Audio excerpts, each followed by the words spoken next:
Ashutosh, FIR दर्ज हो जानी चाहिए थी अगर एक्शन और वर्ड्स में सिंक्रोनाइजेशन होता तो।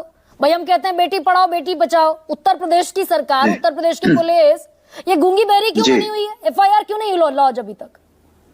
देखिए ये बहुत ही मतलब देखा जाए तो सीरियस इशू है और मुझे लगता है कि इसमें पुलिस को एक्शन में आना चाहिए और अगर पुलिस एक्शन में नहीं आती है तो हो सकता है कि कोर्ट भी सुओ मोटो इसके ऊपर एक्शन ले सकता है या डायरेक्शन भी दे सकता है पुलिस को कि इसकी जो है पूरी तरह से इस पे कार्रवाई हो, इन्वेस्टिगेशन हो, एफआईआर रजिस्टर हो।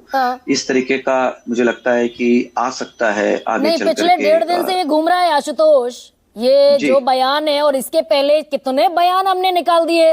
अभी तक पुलिस को दिखा नहीं था कि ये कहता है कि शंख लक्ष्मी जी का भाई है, खुद तय कर लो बजाना है कि नहीं बजाना है।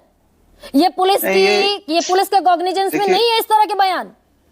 जी बिल्कुल है। ये तो एक तरह से रिलीजियस सेंटीमेंट को भी हर्ट करने की बात है और साथ में देखिए जो इन्होंने कहा जो लड़कियों के बारे में, जो शादी के बारे में, जो मैरिजेबल एज के बारे में जो इन्होंने बात किया, वो पूरी तरह से गैर कानूनी भी है, इलीगल भी है, अनलॉफुल भी है।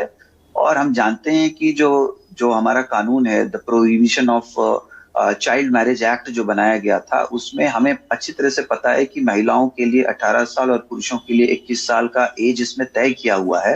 और इसके साथ ही जो हमारा अमेंडमेंट बिल अभी जो आया था पार्लियामेंट में 2021 में, उसमें तो बल्कि 18 से 21 साल का जो है करने का महिलाओं का, तो ये पुलिस को प्रोएक्टिव अप्रोच आशुतोष दिखानी चाहिए थी क्या?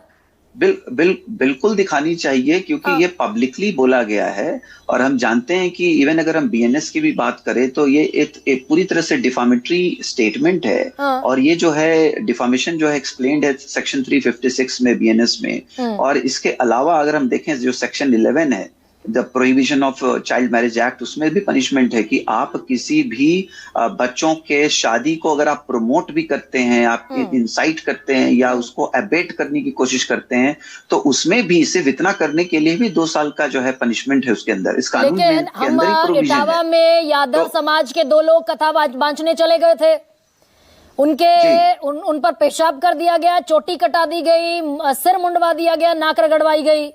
वो यादव कथावाचक चले गए तो पुलिस प्रोएक्टिव हो गई।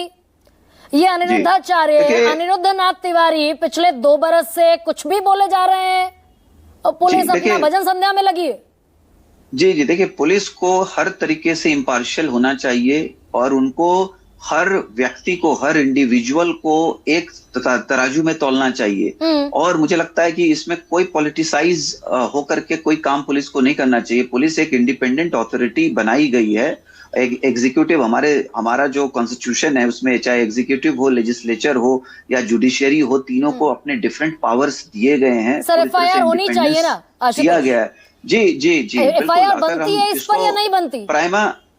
अगर हम प्राइमा फेसी जो देखें, जो बोला गया है, जो स्टेटमेंट दिया गया है एक महिलाओं के ऊपर, वो बिल्कुल आपत्तिजनक है और इस पे बिल्कुल एफआईआर होनी चाहिए क्योंकि ये सिर्फ आपत्तिजनक नहीं है, डिफामेटरी ही नहीं है, ये गैर कानूनी भी है क्योंकि आप उसके साथ साथ आप भारत के कानून का भी मजाक कर रहे हैं जहाँ पे कानून बनाया गया है। यानी पुलिस भी अलग अलग चश्मे से देख रही है ना।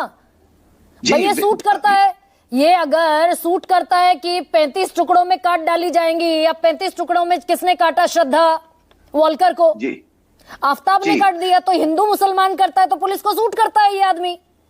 जी देखिए, वो चाहे कोई भी धर्म हो, कोई भी इस तरह की बात हो, लेकिन जहां पे कानून है तो कानून सबके लिए बराबर है, कानून सबके लिए इक्वल है। और ये जो कानून बनाया गया है, जो हमारा कॉन्स्टिट्यूशन बनाया गया है, संविधान बनाया गया है, उस सबके लिए बराबर बनाया गया है। और ये बात जो है पुलिस को ध्यान में रखने की जरूरत है या किसी भी अथॉरिटी को इसको ध्यान में रखने की जरूरत है। लेकिन जब आप उस कुर्सी पे बैठ जाते हैं, दर्ज नहीं हुई, इट इटसेल्फ अ प्रूफ। अब साध्वी